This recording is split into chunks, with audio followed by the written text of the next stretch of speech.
Namaste. Hi, we're the Shaman and the Mermaid. And this is take 2 of our report. We tried it outside, and there was just too much happening, springtime and in the life. So here we are. This is your astrological report from April 5th to May 5th, and we have 2 eclipses, 2 retrogrades, a couple of squares, and lots of really interesting energy, including one of the quarter seasons, Beltane, coming up. And we did a lot of thinking about our about our mantra and theme, and we did finally come up with one. Yes, it's the InterBeing is the balance of life. InterBeing is the balance of life, and we borrowed the word InterBeing most recently from a talk that we watched with one of our favorite authors, Charles Eisenstein, and he gave a talk last night actually in Boulder called The Next 5 Years. And he uses the word interbeing to represent our interconnection to all that is in the universe. Everything's connected. Thich Nhat Hanh, if you're familiar with him, the Vietnamese Buddhist monk, I believe he is the one who coined the word interbeing as part of his philosophical perspective as well. So maybe Charles borrowed it from him. I don't have any proof on that, but I sense that as he studies a lot from the Buddhist tradition. Anyway, interbeing is the balance of life. And so it's basically saying once we get this in our consciousness and accept it, and I'm going to use the word accept a lot. We need to accept a lot of ideologies into our world in order for us to find balance. And we spend a lot of our time pushing out other ideologies. And I'm not promoting that you adopt and take on these ideologies as your own, but becoming tolerant and accepting that they are in this big, beautiful world and that it's part of all of us. The interbeing has that ripple effect. So something that affects me is also going to affect you. It's going to affect the ocean. It's going to affect the air that we breathe. Everything is connected. And the yogis say, as long as one of us is suffering, we're all suffering. And it's a little bit of that butterfly effect, that the butterfly wings flapping, its little wings coming out of its chrysalis is going to create potentially the tsunami on the other side of the world. So understanding this, wrapping your brain around this, seeing that this is the entirety of all creation and that we're all connected, not separate, helps bring balance into our life. And the astrology this next month, actually 30 days exact, from April 5th of Libra full moon all the way to May 5th, Cinco de Mayo, is the Scorpio full moon. So within that time period, the astrology is saying, from what we can tell, look at the fact that interbeing is the balance of life. And there's a lot of things. Michael mentioned a few of these big hitters. We're going to focus on those. I think there's actually 5 squares this time. Squares mean challenges to us. And there's 2 planets going retrograde and then the 2 eclipses, as he meant. There's a lot happening, but we're going to focus on these bigger pieces. If we have time, we'll go into some more aspects. But jumping right off on the Libra full moon, which kicks off this report, April 5th, the sun is going to be conjunct Chiron at the same time that the moon is full in Libra. They're on opposite sides of each other. What does that mean? That's a good question. The 2 energies that they're opposite is Aries and Libra. The Aries-Libra axis, in astrology, there are 2 signs that are always opposite of each other. And the deeper wisdom is those signs are the same energy, but one is the left side of the sword and one is the right side of the sword. Same sword or same energy, but it's expressing one different way. And Aries expresses as investigation of the self, and Libra expresses as investigation of the other. But if we go with the yogic principle, Namaste, the light in me is the same as the light in you, truly there's really no difference, but we have the illusion of self and other. at the deeper level. And, at the physical level, you can see it at different bodies, different things, but that is also part of the mystery of life, that when you go deep into the soul, to the connectedness of life, the interbeing, that everything is related and similar. So we're getting a mirror to look at this, and the big piece is the Chiron in Aries. Chiron is the wounded healer, so wherever Chiron shows up is pointing to where there are wounds and where there is potential for healing. They go together. It's both sides of the sword. That's Chiron expresses that duality. So we get a full illumination of where we may be feeling Aries wounds. And that may be around potency, feeling power, feeling seen, feeling in our bodies, feeling healthy. There's lots of dissonance. There's lots of health in the field, but there's also lots of dissonance. And so whatever you tune to, you're going to find. And this is an opportunity at the full moon to see that. Remember, sun is how we express ourselves outwardly, and moon is how we express ourselves inwardly, how we talk to ourselves inwardly. And so with the sun and Chiron next to each other in the sign of Aries, which is very fiery, sun's already fiery. Chiron can be fiery if the wounds are being poked. If I'm poking on your wounds, you're going to ouch and get a little defensive and angry. So potential there for, that outward, rah, getting a little cranky bear. And then on the opposite of it, Libra full moon is saying, but balance these emotions. Let's check in with our reaction. Everything's interconnected. If we are overreacting or even volatilely, it might not be necessarily overly. Sometimes a really aggressive reaction to something is what is necessary for us to put some boundaries up or to declare our stance. Sometimes aggression is warranted. However, don't forget the butterfly effect. That aggression is being put out into the field. And so there's the Libra full moon saying, feel your feels. Know that, that you're angered by this or frustrated by this, or there's a disruption in your harmony over this. But then how do you want to react with it? Can you bring it into some kind of balanced Libra energy that conveys what it is that you are feeling internally, but without it causing harm to self or other? And that's April 5th. That's the first one that we kick off with. And then a few things happen. We'll get back to it if we have time. But the next big thing is the Aries new moon / total solar eclipse on April 19th. And what do you have on that? That one is also square to Pluto. And this is a very particular signature in astrology when something is squaring the eclipse axis. We call it the nodal axis. There's a south node and a north node, and Pluto is right between the two, making a square. When this happens, because the nodes or the eclipse axis in astrology is the evolutionary path for individuals, you, and also for the collective, us, half of the path is where we want to go, what we're evolving towards, the mystery in front of us. The other half of the eclipse cycle is what needs to heal, what needs to be let go of, what needs to be released, and what needs to be cultivated and raised up. And when something is squaring it, it's saying something has not been working, or we're not totally where the evolutionary cycle needs to go. And Pluto is the soul. The soul is sitting right between the eclipses being like, anybody want to have a look at me?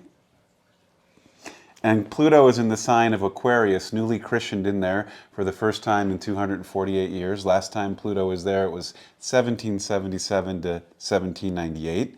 And so we're having an evolutionary cycle to look back to that time, and also where are we at now.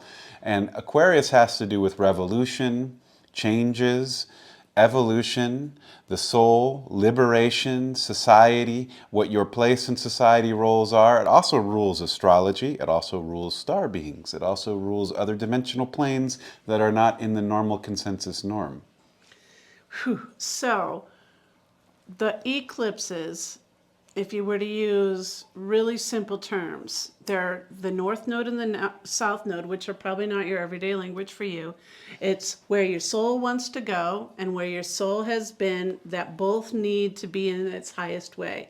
If your soul has been in past lives or even in this life in your recent past, in turmoil or working through your samskaras, that a word we use in Sanskrit, patterns, addictions, frustrations, low vibration energy, and you want to heal it, this is a time. The portals are when we really get an opportunity for that.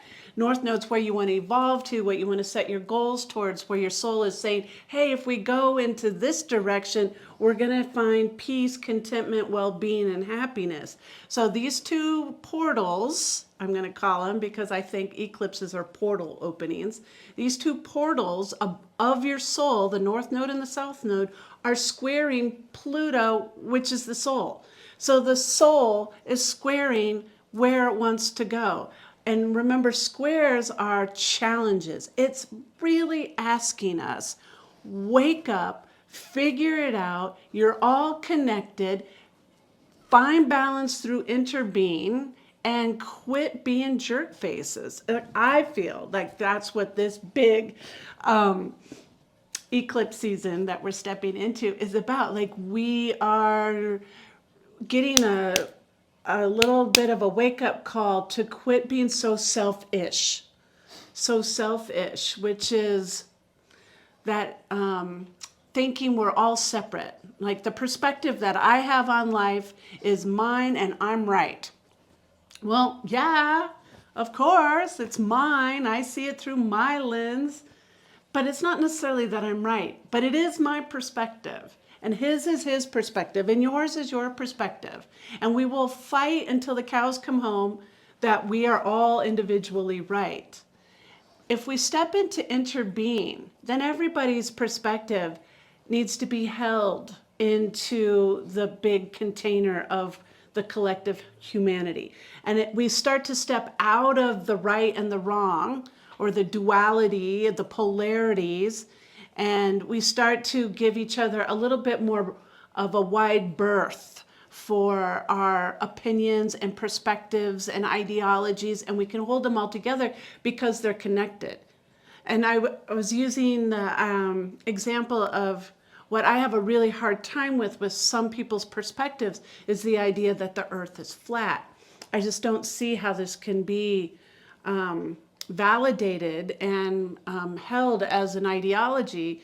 To me, everything is pointing to the fact that we live on this beautiful blue and green marble or globe of an earth. But there are people that hold that perspective, and they have their strong reasons why they think that, and they are part of me. I am part of them. We share the essence of existence of our great spirit. And if I try to cut them out like a cancerous cell out of the life existence, first, I can't do that. They're a part of me. I'm going to feel that exclusionary pain that I create by cutting them out. And if I bring them in, that does not necessarily mean that I have to share their ideology. I'm just recognizing that there are people on the planet that hold that perspective. Now, that's a pretty, most of you are going to say, yeah, flatliners or flat earthers are crazy. But we could get a little bit more sensitive where we get political. We could get down to gun control. We could get down to abortion rights. We could get down to, drugs and alcohol being legal for people of a certain persuasion, age, whatever. Then we start to get a little bit more opinionated about things, and we don't think, oh, well, that's just crazy. We start to hold to our ideals, and no way are we going to let them in. Anyone who's wanting to have a gun, they're the problem.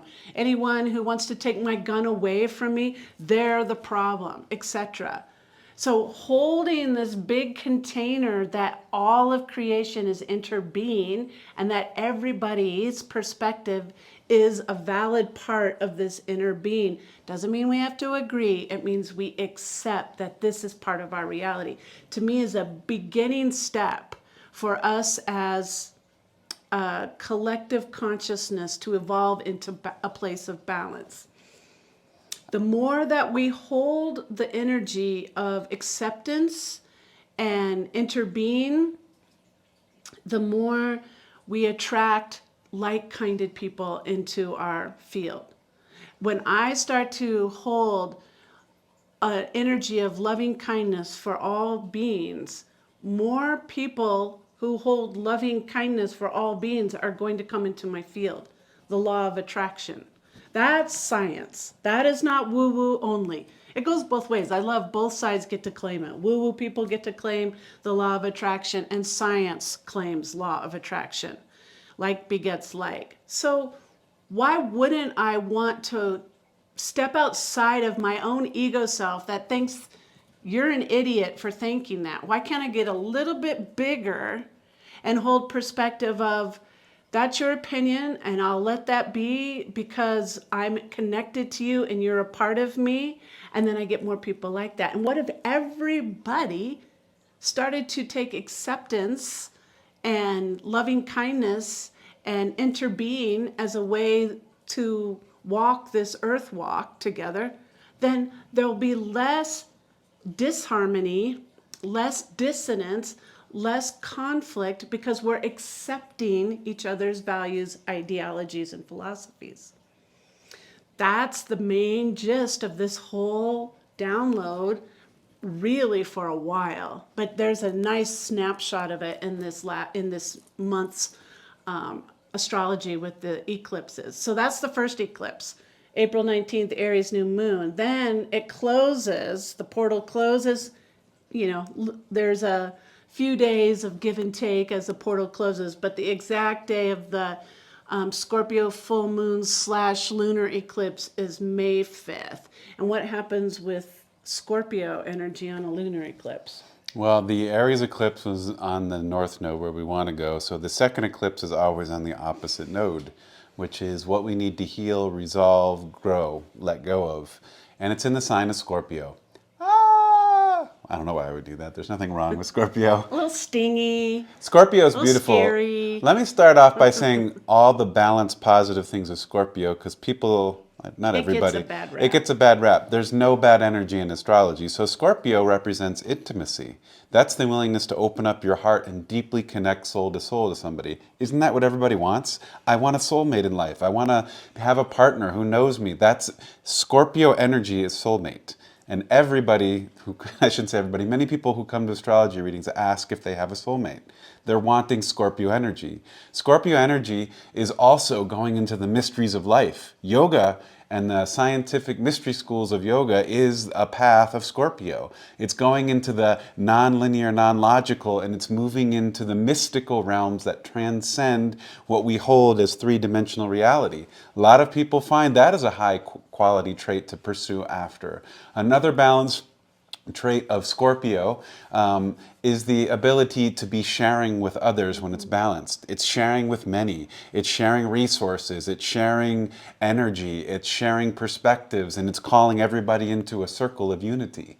And so Scorpio is about merging and coming together. And it's all the principles of yoga. Yoga means union. That's Scorpio, to merge. So if anybody like me was saying Scorpio, however, the opposite side of it is division, separation, revenge. And so it's the opposite of all those principles, but the same with any sign. And this one happens to be pointing, though, to where we are not coming into union, where we are not coming into collectiveness, where we're not being intimate and vulnerable, and where we're not being yogic. Would be a way to put where the Scorpio full moon's pointing it out. It's both for individuals and the collective. And again, this is square Pluto. And Pluto is the soul. And so this is the soul having a look in there, or your high self, or the world soul, Animus Mundi, having a look in where we're all not being yogic. And that's on May 5th. And we'll talk more about it because that will actually kick off our next report. So we've started this report by talking about the two full moons, the Libra full moon on April 5th and the Scorpio full moon on May 5th. And that Scorpio full moon is the second of the two eclipses that are in this report. So portal season is open. really working with intention, beginning on that Aries new moon. Aries is self. And maybe part of what we work with is letting go of our self-centeredness, like that I am the center of the universe, and use our I am energy in a more healthy, productive fashion, such as I am worthy, I am capable, I am lovable, I am determined, I am ready. Those are great uses of the I am statement that Aries is often using. Instead of I am the most powerful, I am the greatest, the whole goat thing, the greatest of all time. So playing with portals there. Get ready for it, kicking off April 19th. The next thing that I feel is kind of linking, or we feel is linking us up into the concept of inner being is the balance of life, are two big retrogrades that are happening this time. If you remember, in the last report, we had a little piece of no retrogrades. It was like the first time in a long time that there were no retrogrades going on, but now they're back again. And the first one kicking on is Mercury going retrograde April 21st through May 14th. And we're going to be in the shadow of it from April 7th. So you really start to feel it about April 7th, but kicking on that April 21st. And the second one is Pluto, the soul, is going retrograde, and it kicks off on Beltane, which is also a big, quarter turn on the seasonal wheel, May Day, May 1st, when we celebrate the first bit of fecundity of spring. It's really what Beltane is showing to us. So what do those retrogrades mean? Well, Mercury retrograde always seems to be a little more forward in people's consciousness, particularly because Mercury is the fastest moving of the planets. And fast moving usually means it's taking our attention and getting our awareness. Mercury connects to communication, which we do all day long, and it connects to transmission of frequency. It connects to use of money and mercantile. That's where the word mercantile comes from. It also has to do with networks of things. It rules the internet and interbeingness of computers talking all around. Good. How about that one? And so when Mercury, and also connects to transportation. Mercury is the god energy with wings coming off the ankles. Mercury also carries the caduceus in hand, which is a symbol of interbeing.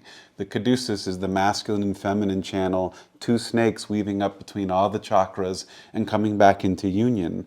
And Mercury is a guide, also sometimes known as Thoth or Hermes Trismegistus, as to how to do the alchemy of life to get back into your interbeingness or union with self, spirit, and other. This is all happening in the sign of Taurus. What do you got on that?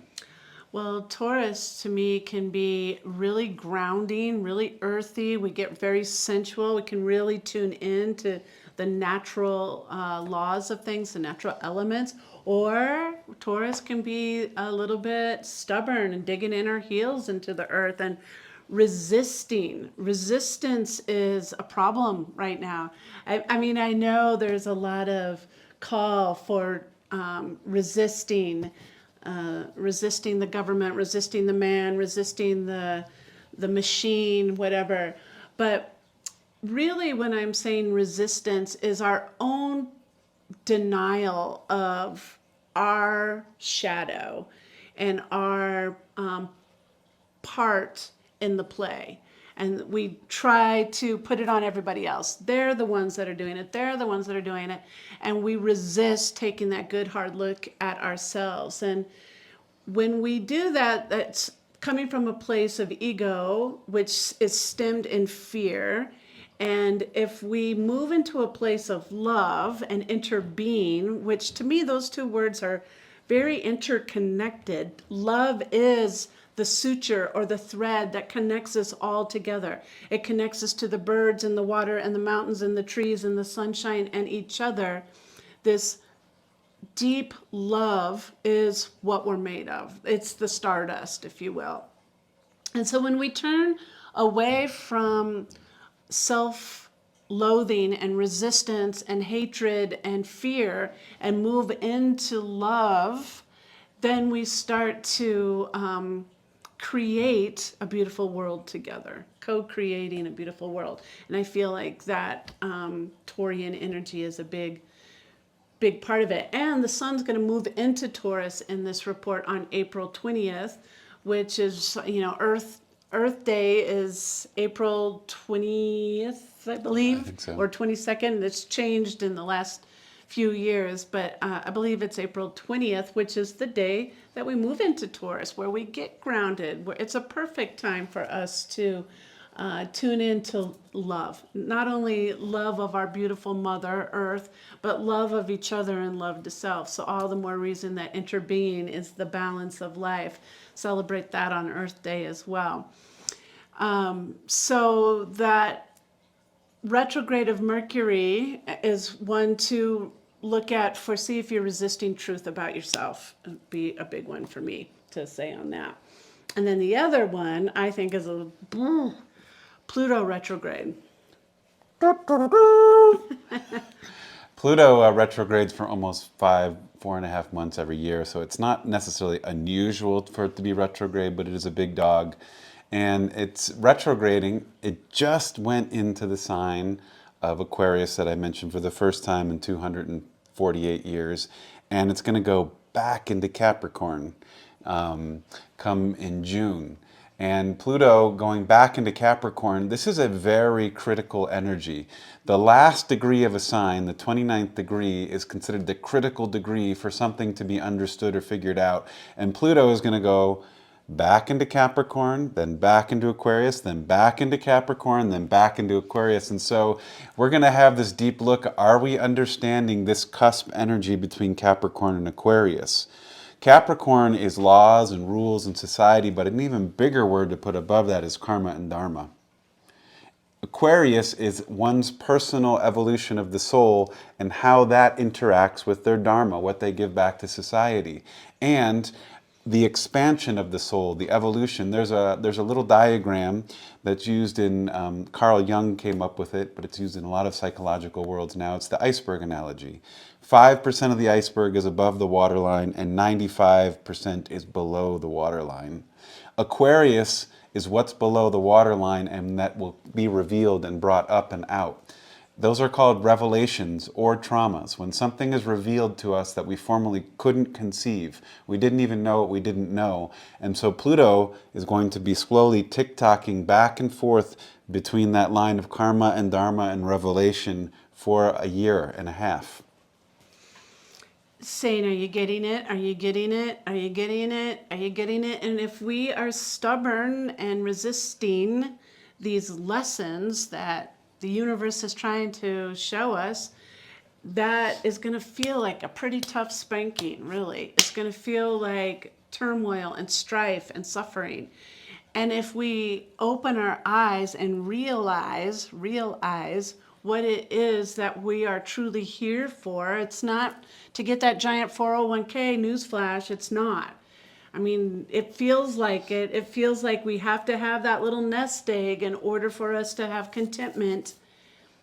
It's silly to me to think about how really we work our entire life until we're like 60 years old, gunning for that decent nest egg so that we can have it for 16 years until we die. Average lifespan is 76.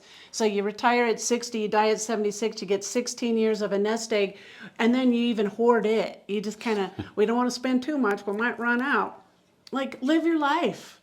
Don't even worry about that. Just go with a place of loving kindness and treat each other with respect, accept the differences that we have, hold the whole container of everybody as yourself, love each other as if they were your family, because they are your human family. You're not separate from them.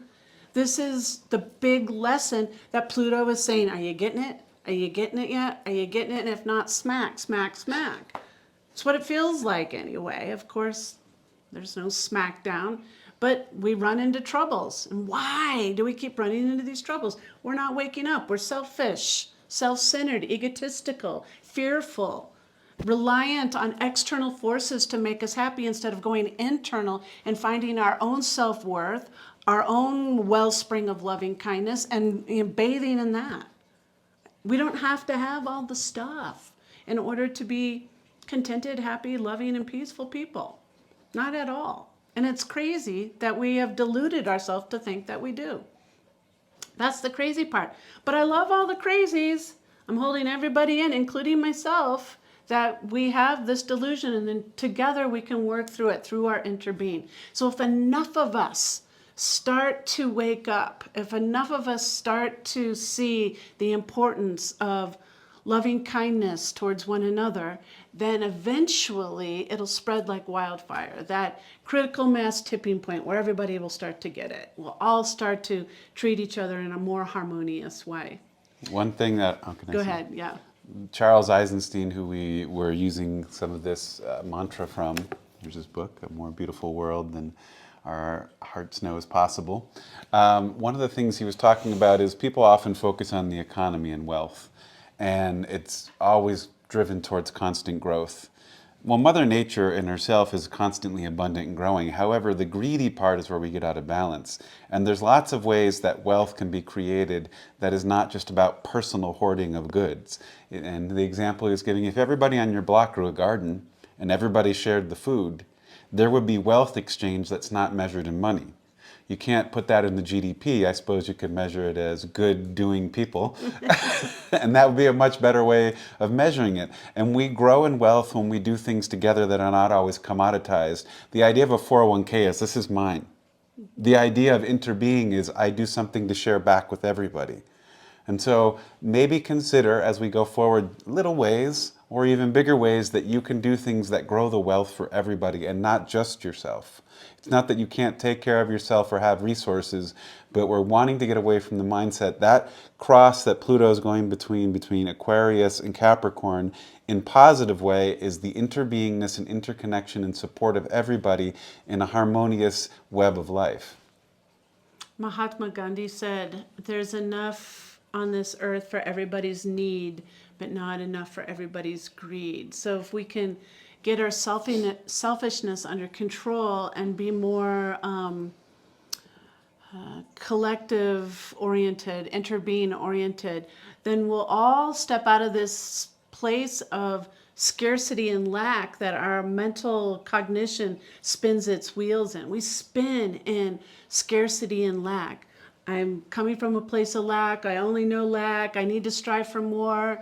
Scarcity is my mantra call. So I need to, create more abundance in my life. You are abundant already. Everything you have, everything you need is already inside you. And there's a different kind of contentment than the external things that we strive for. And the abundance comes when we let go of that scarcity lack mentality. So those are the two big retrogrades that happen this time. And the last piece that I think we have time to talk about, I feel is a big one, we feel is a big one. There's several squares, and remember squares are always, I like to say challenging to us. But the one big square that I feel is an important player is Mars in Cancer, squaring Chiron in Aries. Now, Mars is home in Aries, and it's in a watery, emotional sign. Aries, Mars energy is like, rawr, I'm the fighter, I'm the warrior. And it's kind of soaking in the hot tub of emotions right now. How does the warrior feel? And it's squaring with its wounds in its home base sign of fire and indignation and righteousness. That self-righteousness that drives us crazy about people, but we're holding them in the container and accepting that. But that self-righteousness is that Aries energy that is like, I'm right, my way is the right way. And then they also feel like they're putting themselves above others, like I'm holier than thou, I'm better than you because of my opinion, my way is the right way. Well, that's all coming to a square and a head, and that is April 27th. tell them something nice about it, because I just told them all the worst things about that square. Well, Mars in a water sign is like, maybe your reaction will be a little softer. You'll cry instead of punch this time. It's also right at the half moon, so those are both happening at the same time. Which is balance. Which half is moon. balance. And Katrina used the word challenge for square. It's also dynamic. Part of a word for dynamic, or what it can mean, is it inspires us to raise to the next level of understanding, healing, inspiration, creativity. And so something that seems like a challenge is an opportunity, and it will lift us much higher than we would have been before. And so you can see this as an opportunity on April 27th to be inspired to a new level of self-healing, and then also share it with others. When you realize it about yourself, you're able to offer it back to others and give a helping hand to another. So this is your chance to do something for yourself that you can turn around and then be InterBeing and help another person. How's that for the Yeah, possibility? because sometimes we do have to put the life mask on first before we save another. Sometimes that self-centered perspective is what's necessary for the good of the whole.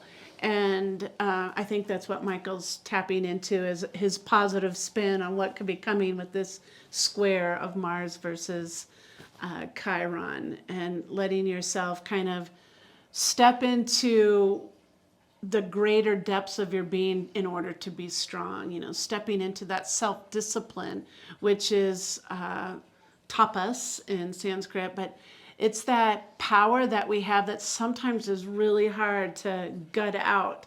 It's really hard to do that last leg of the marathon, or to get the last few steps of that peak you're climbing. But this is going to be calling for it. So gear up to step into that depth of your power on April 27th, that big square.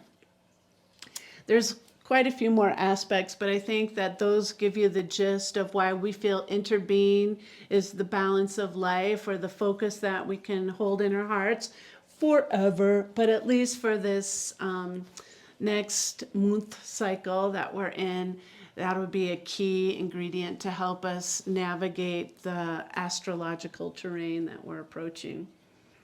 And we'll see you on Cinco de Mayo, or the Scorpio full moon, or the lunar eclipse that's closing the portal of this portal season.